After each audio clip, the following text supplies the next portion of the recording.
So first off, I'm sure you can deduce this, but this game is not connected to the internet. All of the notes that you're gonna see have been written by Coda. This was actually the first game of his that I ever played. This was shortly after I met him at a weekend game jam in Sacramento, where I grew up. I saw him working on this very level, and it was just so different from anything that anyone else was doing. So right away I was like, I have to be friends with this person. In retrospect, I think I was probably a bit too pushy, trying to get his attention. I was over-enthusiastic. But he was very gracious about it and very patient with me. And I cooled off eventually. Oh, feel free to skip over any of these notes if they're not doing anything for you. Nothing extra is going to happen if you read all of them. Either way, to me they convey a sense of loneliness. I see this person who's filled with thoughts and feelings and beliefs and has no way to express them except as scattered and unheard voices in a game that wasn't meant to be played.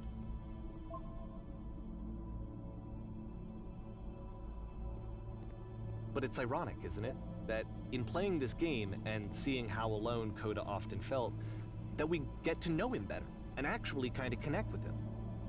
And I have to be honest with you, this idea is really seductive to me, that I could just play someone's game and see the voices in their head and get to know them better and have to do less of the messy in-person socializing. I could just get to know you through your work. I think this is why I always liked Coda's games so much, is because it felt like they let me have that connection. I felt as though he was inviting me personally into his world. And then I feel less lonely too.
At the end of this level, we're going to see the puzzle again.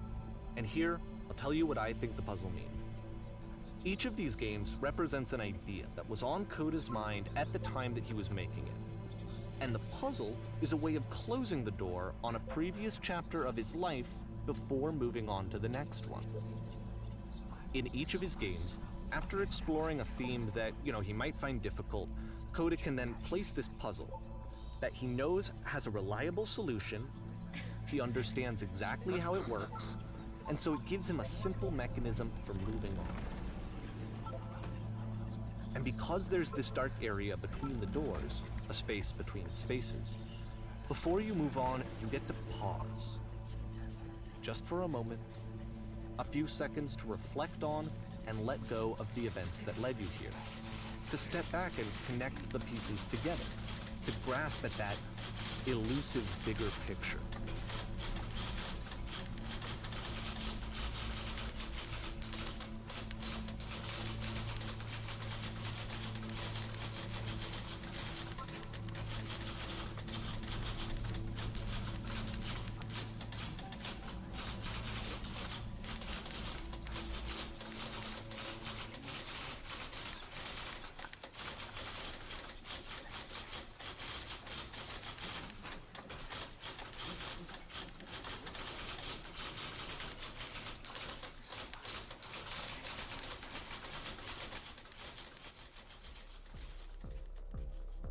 Okay, this one is tough.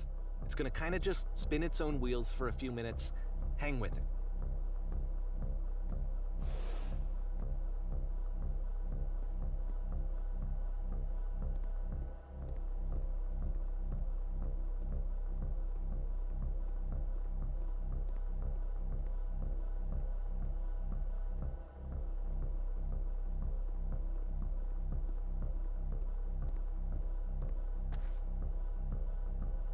See, like, this is it, the whole game. And there's nothing that's particularly interesting about it. You just walk to the end of a hallway. Except, for some reason, Coda gets really fixated on this prison that has all of this modern furniture. And I don't know why, but he decides he needs to revisit this prison. He's gonna start over, use the same assets, turn it into something else. Okay, cool. Here's version 2.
There's a bit more to this one, but still it's not really communicating anything. It's kind of just weird for weirdness' sake.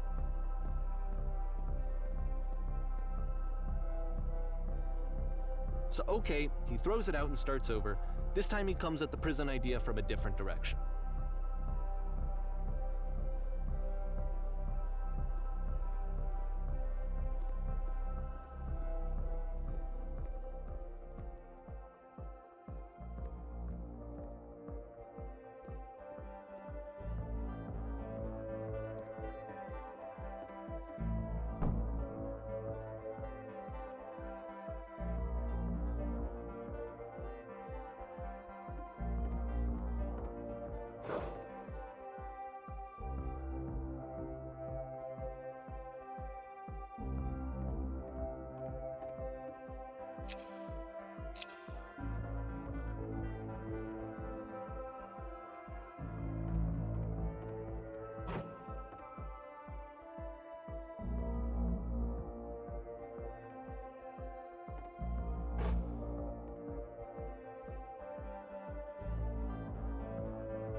And of course, now the table is gone and you can't begin the chain of events to escape.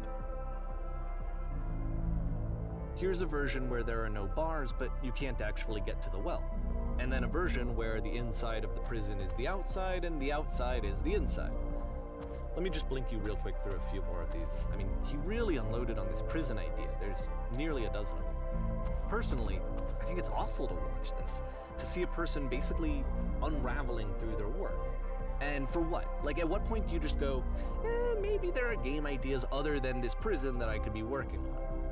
But Coda doesn't have that voice telling you to stop, that particular mechanism of defense against yourself. Without it, you just spiral.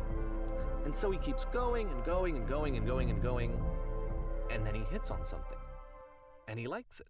And that's it. He's done. He stops making prisons. This is the very last version of the prison game that he created. And the reason I think it works is that the prison is not actually in it.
It's a conversation.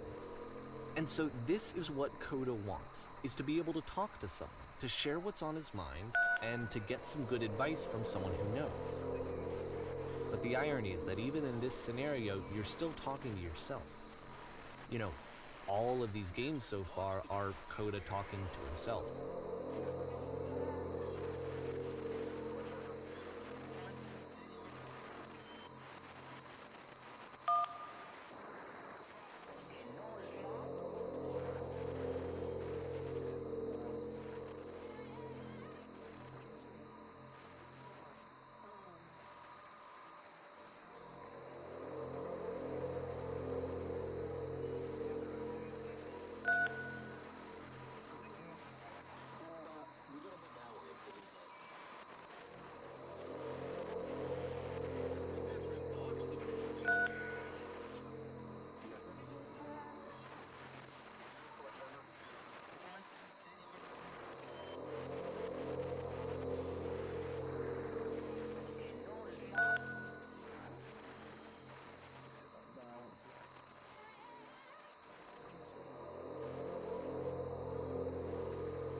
I can see why he considers this a fitting conclusion to the prison games.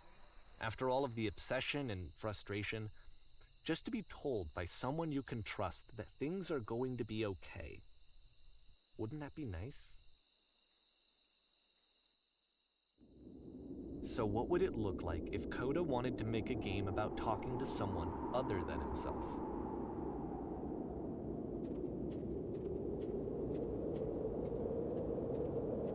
To me, this environment is meant to represent Coda's puzzle, with the two doors on either side and a dark transitional space between.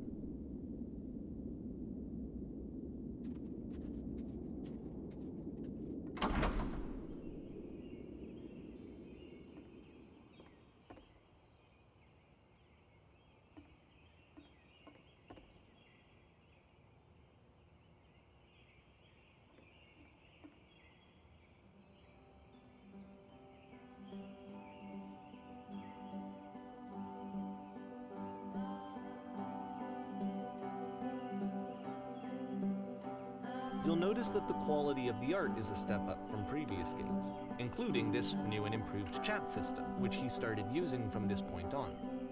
From here on out, he begins putting much more effort into the visual polish of his work, and this particular game took 2 months to create as a result.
After the intense set of prison games, this house cleaning level almost feels like cleansing.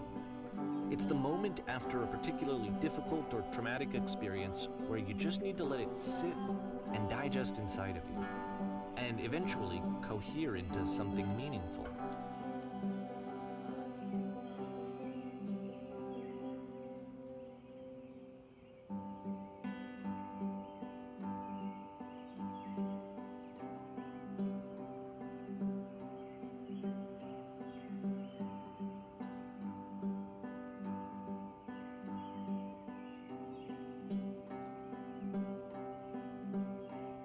I know that Coda really liked this game.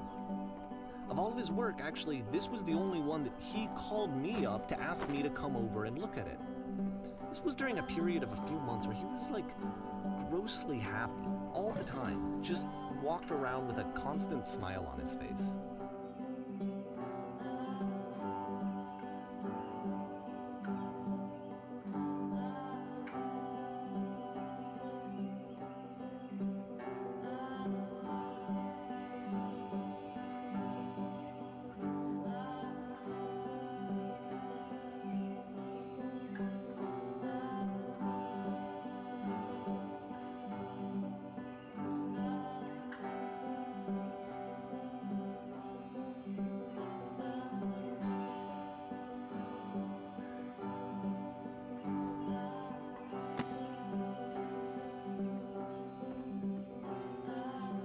I'm glad he made this.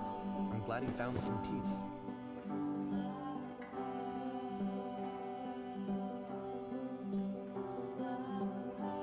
But, of course, it can't last. The music stops, your companion is gone, it's time to leave. The door at the top of the hill is now open as well. Again, you can't stay in the dark space for too long. You just can't. You have to keep moving. It's how you stay alive.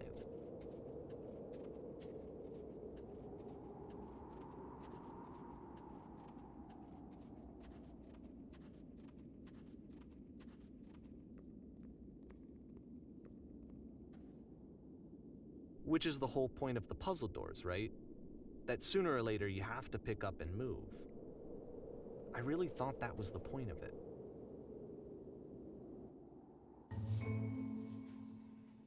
This one gets a bit goofy.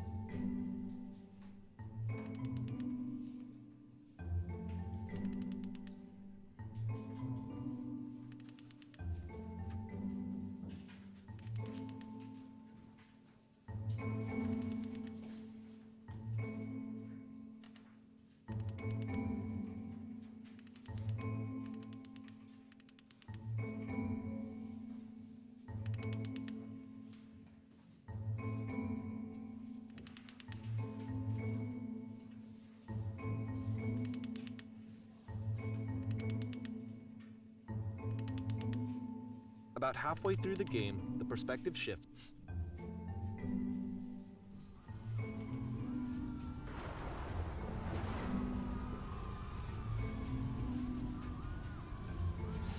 And you play as the teacher. And suddenly, you discover that your teacher is just as bigoted and afraid as you are. Oh, and also you can move around the classroom now.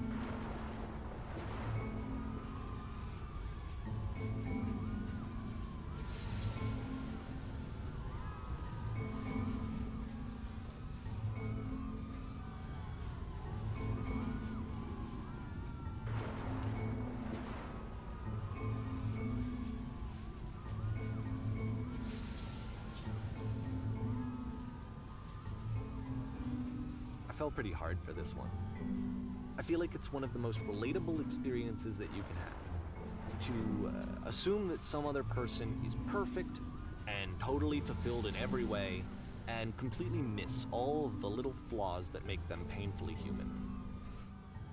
I think about this game a lot these days.